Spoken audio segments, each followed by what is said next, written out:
하나님 말씀 빌립보서 1장 1절 그리스도 예수의 종 바울과 디모데는 그리스도 예수 안에서 빌립보에 사는 모든 성도와 또한 감독들과 집사들에게 편지하노니. 아멘.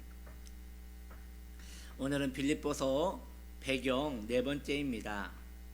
빌립보에 도착한 바울과 실라는 기도할 장소를 찾기 위하여 강가에 갔다 하였습니다. 기도할 장소를 찾기 위하여 그 강가에서 사람들에게 복음을 전하고 있는데 그곳에서 자주장사 루디아를 만났습니다. 루디아뿐만 아니라 다른 이들도 그곳에서 바울과 실라가 전하는 복음을 듣고 예수를 믿게 되었습니다. 그렇습니다. 그 강가에서 만난 사람들이 바로 빌립보 교회의 주축이 되는 사람들이 된 것입니다. 바울과 실라는 그 강가에서 만났던 사람들을 이례적으로 만나지 않고 계속 자주 교제하였습니다. 그들은 바울과 실라를 자주 만날수록 믿음이 굳건해졌으며 그 만남이 더욱 구체화될수록 하나님의 교회도 더 구체화될 수 있었습니다. 오늘날 교회들은 힘이 없어요. 성도님들이 자주 시험에 빠져요. 성도님들이 믿음을 유지하지 못해요. 그렇게 된 지 오래됐어요. 그래서 이제 성도님들이 너무나 연약한 모습을 보일 때 이제 교회도 그러려니 하는 거예요. 왜냐? 처음부터 굳건하지 않았기 때문에 성도님들이 교회 나와도 그 성도님이 언제 믿음이 변질되어도 이상할 게 없는 거예요. 그저 교회만 왔다 갔다 하는 뜨내기 신앙인들이 많아진 것이지요. 왜 그런 일이 일어났습니까? 그 이유가 바로 여기 있는 것입니다. 빌립보 성도들은 바울과 실라와 자주 교류하였다고 하였습니다. 여러분이요, 강단에서 말씀을 듣는 거 그걸로 교회 생활이 끝이 아닙니다. 그들은 바울에게 질문했을 것이고요, 바울은 그들에게 대답했을 것입니다. 그리고 그들은 바울에게 들은 대로 자신의 신앙을 바르게 구축하였을 것이에요. 오늘날 성도님들은 신앙에 대하여 궁금증이 없어요. 그저 교회만 다니면 구원을 받은 것 같은 이상한 신앙을 숭상하는 것입니다. 그래서 오늘날 성도들은 신앙생활을 각자 알아서 합니다. 여러분이 사사기 시대가 그러지 않았습니까? 사사기 시대 때 제사장도 있었고 레위인도 있었어요. 그런데 그 당시에 제사장과 레위인이 신앙인들에게 어떠한 도움도 주지 못했어요. 왜냐하면 레위인과 제사장이 타락했고 성도들도 세상살이에 바쁘고 그거에 심취하여 그냥 살았거든요. 그래서 목회자와 성도 간에 사사기 시대에 교류가 없었어요. 그래서 사사기 시대 때에 종종 나오는 말씀이 있습니다. 저들이 왕이 없으므로 각자 행하였더라 라는 말씀이 나옵니다. 그런 것입니다. 오늘날 이 시대를 영적으로 사사기 시대라고 하거든요. 정말 적절한 표현이 아닌가 싶습니다. 성도님들이 목회자를 찾지 않고 이제 목회자도 성도님들에게 어떠한 가르침도 주지 않는 관계가 되었습니다. 오래되었어요. 그렇게 된 지 오래되었어요. 이제는 각자 사는 거예요. 목회자도 각자 자기 사역에만 집중하고 살고 성도님들도 각자 그냥 본인의 일상생활에서 더 이상 흔들림이 없을 정도로 사는 것이에요. 너무 성도님들이 지혜로워졌어요. 이제는 가까이 가면 상처받을까봐 알아서 거리를 두고 뭔가 좀 느낌이 이상하면 바로 발을 빼는 거예요. 그렇게 왔다 갔다 하면서 자신의 신앙의 성장에는 어떠한 도움도 되지 않는 그런 이상한 신앙생활을 하게 된지 오늘날 이 한국교회 신앙의 강단에서 자주 일어났고 그러한 일들이 오래된 것입니다. 신앙생활을 혼자 알아서 하는 시대 말이죠. 이 얼마나 위험한 신앙생활입니까? 목회자와 교류가 없는 신앙생활 말입니다. 오늘날 성도인들에게 목회자의 필요성은 그저 기도를 부탁하는 대상에 불과한 것이에요.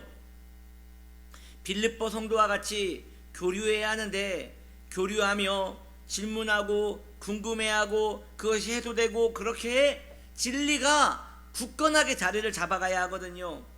그런데 영적인 호기심이 없어요.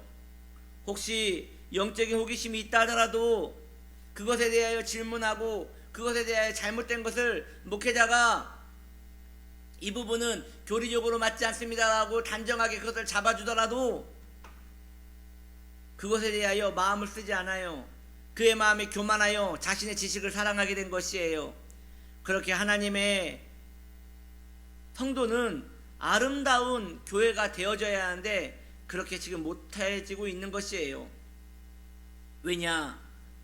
질문을 하지 않고 영적인 호기심을 가지지 않는 부류와 혹 영적인 호기심을 갖는데 그것에 대한 이미 확신을 가지고 자기 마음에 잘못된 진리를 구축한 다음에 그것을 왜 내가 틀렸느냐고 목회자에게 대드는 거예요.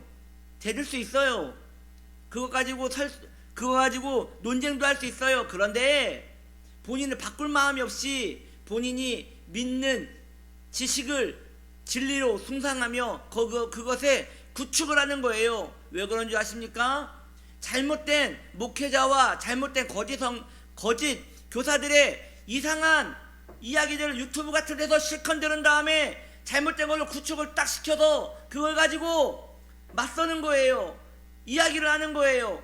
아무리 그것이 잘못됐다고 말해도 듣지를 않아요. 그러니 참 답답한 일인 것이죠. 교회 한쪽에서는 아예 그것에 대하여 호기심이 전혀 없습니다. 궁금하지도 않고 신앙의 깊이가 무엇인지도 모르고 하나님을 아는 지식에 대해서도 아무런 관심이 없습니다. 또 한쪽에서는 열심히 자기 나름대로 신앙을 판 거예요. 그리고 잘못된 곳으로 깊이 파고 들어간 거예요. 그리고 복음을 받아들이지 않습니다. 왜냐? 본인이 그것으로 인하여 흥분됐고 충족됐기 때문인 것이죠.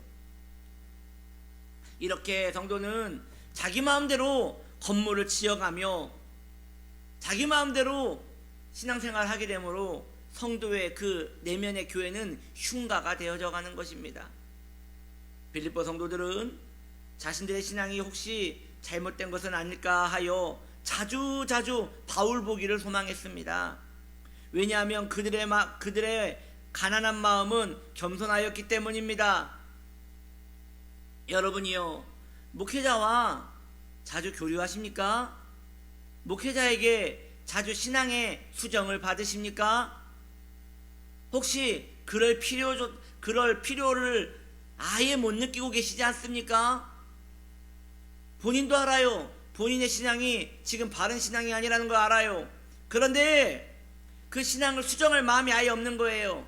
왜냐? 지금도 살기 바쁘고 지금도 살기 뻗듯한데 무슨 내 신앙을 그렇게 수정해야 한단 말입니까? 그리고 수정한다 한들 내가 그렇게 살아갈 능력도 안 되고 그렇게 살아갈 자신감도 없는데 내가 꼭 그렇게 해야 하는 것입니까? 라고 하는 그 마음에 게으름이 있는 것이에요. 그러니 신앙생활에 수정함이 없는, 신앙생활에 목회자와 교류가 없는 신앙인들은 결국 두 가지 중에 하나인 거예요. 신앙의 게으름 혹은 신앙의 교만, 이 두 가지 때문에 전혀 교류를 하지 않는 것이에요. 그것에 대하여 듣고자 하는 마음이 없는 것이에요. 마르다와 마리아 이야기를 우리가 알지 않습니까? 마르다는 바빠요.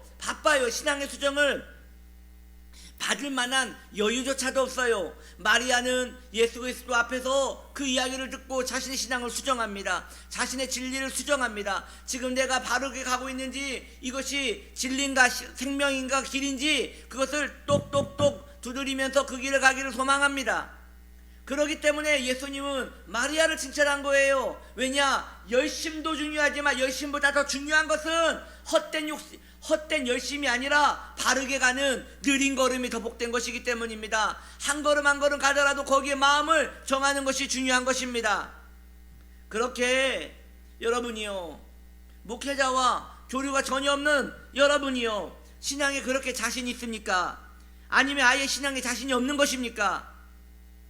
아예 관심이 없는 것입니까? 여러분이요, 그러지 마소서. 신앙생활은 성도가 혼자 할 수 없습니다. 여러분이요, 신앙생활은 성도가 절대 혼자 할 수 없습니다. 목회자가 필요합니다. 성도가 혼자 신앙생활을 할 수 있었다면 하나님께서는 결코 여러분들에게 목회자를 보내시지 않으셨을 것입니다. 바른 목회자에게 바른 교훈을 얻어 바르게 믿음의 길을 걸어가야 하지 않겠습니까? 그리고 늘 체크하여 바르게 가고 있는지 또 점검을 받아야 하는 것입니다. 성도는 목회자에게 성경을 통하여 바르게 점검을 받아야 합니다. 성도는 목회자를 통하여 교리적으로 본인이 바르게 가고 있는지 점검을 받아야 합니다. 지금 내가 맞는지 점검을 받아야 합니다. 디모데전서에 보면 마지막 때의 증상 중에 하나가 자기가 듣고 싶은 말을 듣고 싶어 한다 하였습니다. 성도님들이 귀가 두꺼워져서 이제는 목회자의 말을 듣지 않고 이제 자신이 나름대로 자기 마음대로 이것이 좋은 것이다 라고 생각하고 듣기 좋은 교리를 듣고 듣기 좋은 말씀을 들으므로 그것에 자신을 구축하여 가고자 하는 교만하고 귀가 두꺼운 심령을 가지게 되는 것이 바로 말세의 때의 시작이라고 하였는데, 오늘날 저는 이 시대가 마지막 때인지 모르겠지만 이러한 상황을 볼 때에 성도님들이 목회자와의 교류를 아예 끊어버리고 이제 본인 하고 싶은 대로 내가 예수 그리스도를 섬기는 내 길을 내가 주축하여 그렇게 가고자 하는 그 마음대로 살아가는 것을 볼 때에 이게 마지막 때의 증상 중에 하나가 아닌가라고 저는 생각을 하는 것입니다. 그렇게 된 지 오래되었기 때문입니다. 아주 오래되었기 때문이에요. 저는 예전에 연세 많으신 권사님에게 대화를 요구하였습니다. 그 이유는 그 권사님의 신앙을 알아보기 위함이었어요. 그런데 웬 말입니까? 신앙생활을 40년 이상 하신 그 권사님은 오히려 저에게 설교를 하는 것이에요. 제가 예수 그리스도와 어떠한 관계 속에 있으십니까? 라고 했더니 신앙생활은 이렇게 하는 것이고 저렇게 하는 것이고 신앙생활은 이런 게 바른 것이고 듣는데 다 틀린 이야기예요. 다 틀린 것이에요. 그래서 그것이 아닙니다 라고 말하는 순간 얼굴이 딱 굳어지면서 더 이상 대화를 하고 싶어 하지 않는 것이에요. 여러분, 어쩌시려고 그럽니까? 이렇게 완고하고 그렇게 복음에 대하여 잘 알지도 않으면서 어디에서 그런 용기가 나와서 그렇게 자신있게 신앙생활을 한단 말입니까? 신앙생활을 유튜브에서 배웠어요. 오늘날 이 시대에 아주 이상한 신앙인 것 같습니다. 제가 어제 하도 사람들이 그런 이야기들을 많이 해요. 하마스와 이스라엘 그 전쟁 얘기를 하면서 오늘날 요즘 이렇게 유튜브에 선지자들이 예언하는 내용들이 많이 나온대요. 그래서 한번 궁금해서 들어가 봤어요. 그랬더니 그냥 겉에 표지만 보고도 어떤 내용인지 다 알겠어요. 성경의 교리와 전혀 상관없는 그냥 헛된 마음의 흥분감을 일으키는 그러한 내용들만 가득한 쓰레기들만 모아놓은 것을 보면서 그런데 놀라운 것이 말이죠. 여러분, 그거의 조회수예요. 조회수가 기본 10만이란 거예요. 기본 10만이. 무슨 사람들이 그렇게 관심이 많은지 그런 쪽에. 예수 그리스도에게는 전혀 관심이 없고 자신의 회심에게는 전혀 관심이 없는 자들이 이제 그런 잘못된 가르침에 흥분하며 거기에 마음을 두고 사는 것입니다. 여러분이요, 그렇게 살지 마소서. 그것은 신앙이 아닙니다. 성도는 영원한 삶을 향하여 나아가는 자들입니다. 계획 있게 나아가야 돼요. 영원한 삶을 나아가고 좁은 길이라 하였는데 그 길을 어떻게 혼자 마음대로 막 산단 말입니까? 목회자와 교류하십시오. 여러분 안에 호기심, 영적인 호기심을 가지십시오. 내가 지금 바르게 가고 있는지 호기심을 가지십시오. 그리고 진단받으십시오. 진단받고 그것에 대하여 묻고 그것으로 자신의 길을 수정하십시오. 우리는 병원에 갑니다.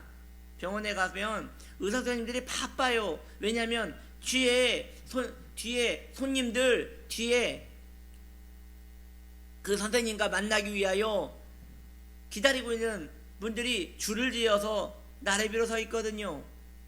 그 간호사 선생님들이 번호를 말하고 이름을 호명하면 이제 교체가 되는 것이에요. 가면 TV에 이름이 빡빡해요. 내 순서가 한 12번 정도 있어요. 기다리다 들어가는데 선생님이 그냥 요즘 그 어떻게 증상이 어떻게 되세요? 예, 좀 목이 좀 아프고 이렇습니다. 네, 아이고, 이렇게 비춰보고, 부었네요. 네, 약 지어줄 테니 가세요. 아니, 물어보고 싶은 말이 있는데 그 물어볼 틈을 주지 않는 거예요. 왜냐하면 붙들릴까 말이죠. 왜냐, 그분들의 시간이 돈이니까 그럴 수 있단 말이죠. 여러분, 이 얼마나 안타까운 일입니까? 환자가 자신의 증상을 충분히 이야기하고 충분히 그 이야기를 들을 수 있다면 얼마나 환자에게 유익이 되겠습니까? 그렇게 환자가 선생님하고 이야기한 것들을 묵상하며 그것에 대하여 자신의 생활을 투정해가면 얼마나 건강하겠습니까? 도움이 되겠어요. 그런데 선생님들이 그렇게 해주지를 않아요. 여러분이요, 목회자는 그렇게 하지 않습니다. 목회자는 성도님들이 본인의 증상을 가지고 와서 제가 이런 상황입니다 라고 할 때 성경 안에서 풍성한 그 해법을 가지고 있습니다. 그런데 문제는 의사 선생님한테는 가서 할 얘기가 많으신 분들이 목회자한테는 와서 할 얘기가 없어요. 왜요? 이상한 자존심이 있어요. 자기의 헛된 신앙생활에 대하여 이상한 자존심이 있어요. 여러분이요, 마음을 부드럽게 하십시오. 그리고 자신의 신앙을 목회자에게 의지하십시오. 그 의지하라는 것이 그 목회자가 시키는 대로 하라면 그런 게 아닙니다. 자기의 마음에 신앙의 문제점을 진단받으십시오. 그리고 서서히 그것을 한번 투정해 가면서 자신 안에 그리스도 안에 머물 수 있는 그런 신앙을 구축해 가십시오. 그렇게 하라고 하나님께서 이 땅에 여러분 곁에 목회자를 둔 것입니다. 빌립보 교회는 바울과 실라 보기를 소망했습니다. 그들이 올 때마다 아마도 그들의 턱 밑에 붙어서 내가 이렇게 했더니 이런 신앙생활이 되는데 지금 내 신앙생활이 맞습니까? 내가 지금 예수 그리스도를 이렇게 생각하는데 이게 맞습니까? 난 믿음에 대하여 이렇게 생각하는데 지금 내가 맞습니까? 아마 대부분 그들이 생각하는 틀렸을 것입니다. 그럴 때 바울과 실라는 자상하게 신앙은 이런 것이 아닙니다. 이렇게 해야 하는 것입니다. 그렇게 하십시오라고 가르쳐 줬을 것이고, 그들은 그 가르침을 듣고 또 일주일 동안 열심히 살고 그 다음에 자신의 삶을 또 이렇게 이야기하고 할 것입니다. 여러분, 그렇지 않습니까? 목회자와 할 얘기가 없지요. 만나면 그저 기도받고 가기가 바쁘시지요. 왜 그런 줄 아십니까? 본인의 일상이 바빠서 그래요. 본인의 일상이 신앙 외에 다른 것에 관심이 가득하기 때문이에요. 그래서 그렇게 마음이 허탄한 대로 가 있는 것입니다. 좀 더 마음의 여유를 가지십시오. 신앙생활에 대하여 너무 자신하지 마십시오. 신앙생활을 자신하면 자신할수록 신앙에 대한 흥미는 점점 떨어질 것입니다. 주님의 자비를 구하며 진지하게 그 신앙의 낭만 속으로 들어가기 위해서는 그것에 대하여 궁금증이 있어야 하는 것입니다. 그런 은혜를 회복할 수 있는 빌립보 성도와 같은 그런 마음을 가질 수 있는 복된 성도들 되시기를 예수님의 이름으로 축복합니다. 기도합시다.